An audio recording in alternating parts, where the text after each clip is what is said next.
Our first reading this morning is from Jonah, the 3rd chapter. The word of the Lord came to Jonah a second time, saying, "Get up, go to Nineveh, that great city, and proclaim to it the message that I tell you." So Jonah set out and went to Nineveh, according to the word of the Lord. Now Nineveh was an exceedingly large city, 3 days' walk across.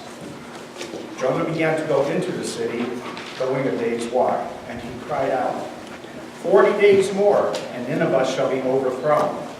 And the people of Nineveh believed God. They proclaimed a fast, and everyone, great and small, put on sackcloth. When God saw what they did, how they turned from their evil ways, God changed his mind about their calamity. He had said he would bring upon them, but he did not do it. In today's First Testament, we have a tiny portion from the short book of Jonah. And this portion gives us the impression that Jonah is an incredibly effective prophet. He is so gifted that his whole sermon is 5 Hebrew words long, which is about 8 words in English, which either gives me credence for super short sermons from here on out, or room for much, much improvement. But regardless, he calls out, he says, 40 more days, and Nineveh shall be overthrown. That's all he says. And he gets the entire city of Nineveh to change their ways, turn to God. I mean, this guy is completely amazing. Except he's not. That's the story only if we look at the few little verses that are given to us today. I guess it's called spin. We've spun this story by nicknaming Jonah the reluctant prophet and pointing to the efficacy of his proclamation and the saving of Nineveh. But our biased interpretation on these few details paints a picture that's not exactly accurate or faithful or the real point. It is a slant, but there's a lot more to the story that bears contemplation. So let's start with the basics. Most of us know that Jonah was called by God to proclaim a message of redemption to the Ninevites. Well, Jonah basically thinks that the Ninevites are dirt, and he can't really understand why God would bother with them. So Jonah foolishly responds by fleeing from God, which I find ridiculously hilarious, and I'm sure God does too. I mean, imagine trying to hide from God. Most of us also know that Jonah was then swallowed up by a whale because, you can't really hide from God. So Jonah is rightly terrified for his own life, so he prays and pleads with God to save him, even though he would prefer that God leave him alone. Again, in comedic fashion, God says, "Sure, Jonah, I'll deliver you from the belly of the whale straight into enemy hands." So the whale regurgitates, leaving Jonah lying on the shore, covered in the whale's stomach contents: bile and plankton, vomit, stagnant water. And it's only at this point that Jonah reluctantly heads to Nineveh and proclaims his legendary 5-word sermon. Our text says that Jonah cried out his words.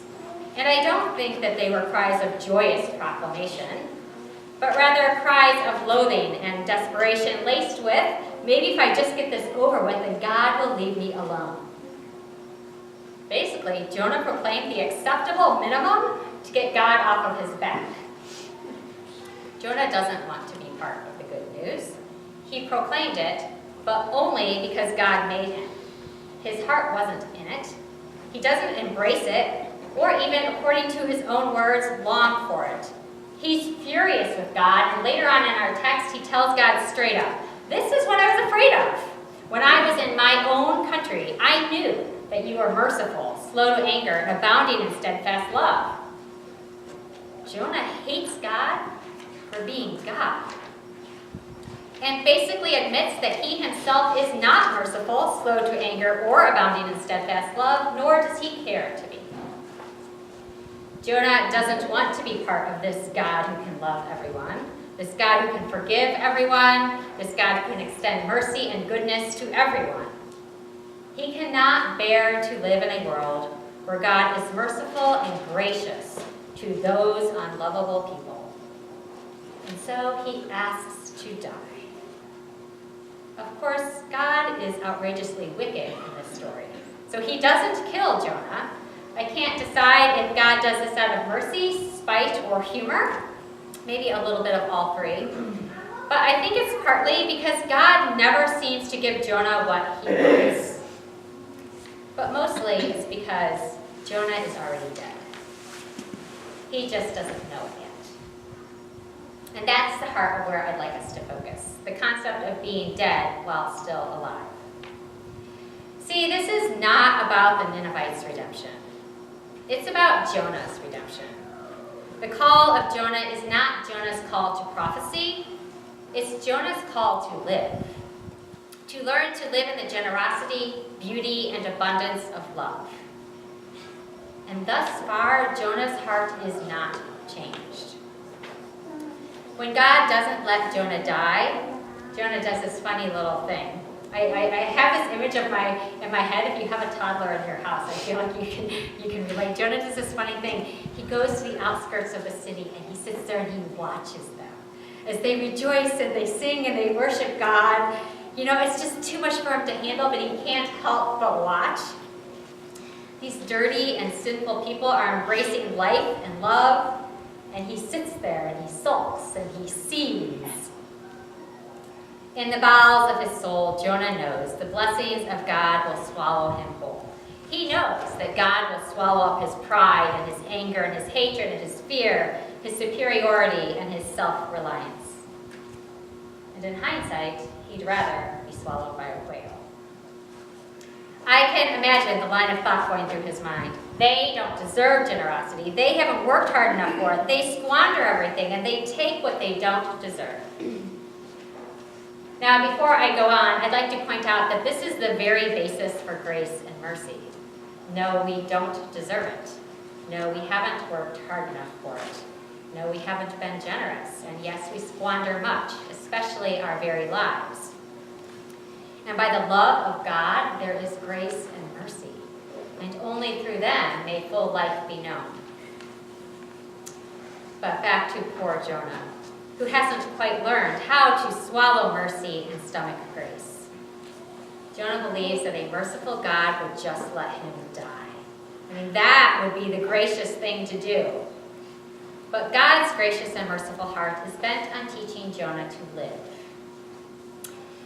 But, as previously mentioned, Jonah really wants to die. It's a theme throughout the whole book. That's all he wants to do is die.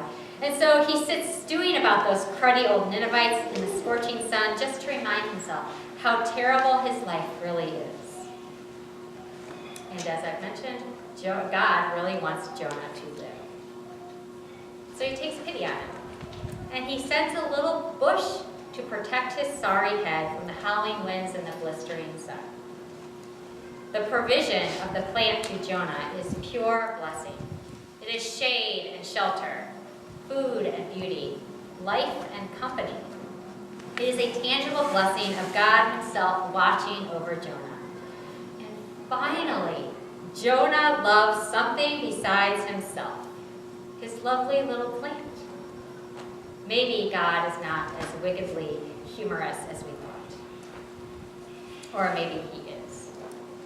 Because you see, love is a risky thing. Ironically, love is much more destabilizing than fear and hatred, but ultimately much more enduring. Love completely unhinges Jonah. If he could love a plant, then there's no telling who else he might be able to love, or at least like. But at the very close of our story, the bush is eaten by a worm and dies. The one thing on the planet that Jonah cares for is now dead. The sun beats hard on Jonah, and he begs again to die over a bush. Almost as if to snap Jonah back to his senses, God asks him, is it right for you to be angry over the bush? If we take a step back from this, the obvious answer is no. Right? It's a bush, for heaven's sake. It's not a whole country of Ninevites, or Haitians, or Salvadorans, or Americans.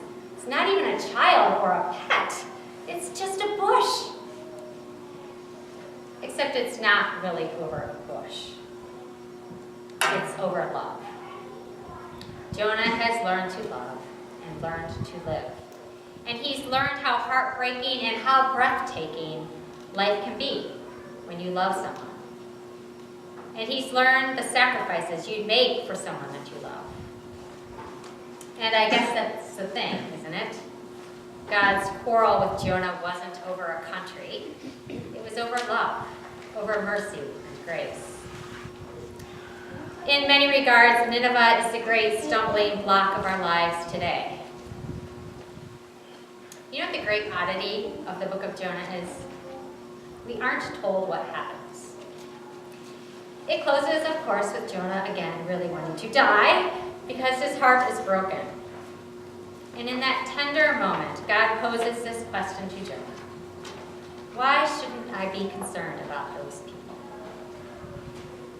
Or maybe God poses it to us. We don't know how Jonah answers. I have a guess, but that answer doesn't matter today, nearly as much as your answer does.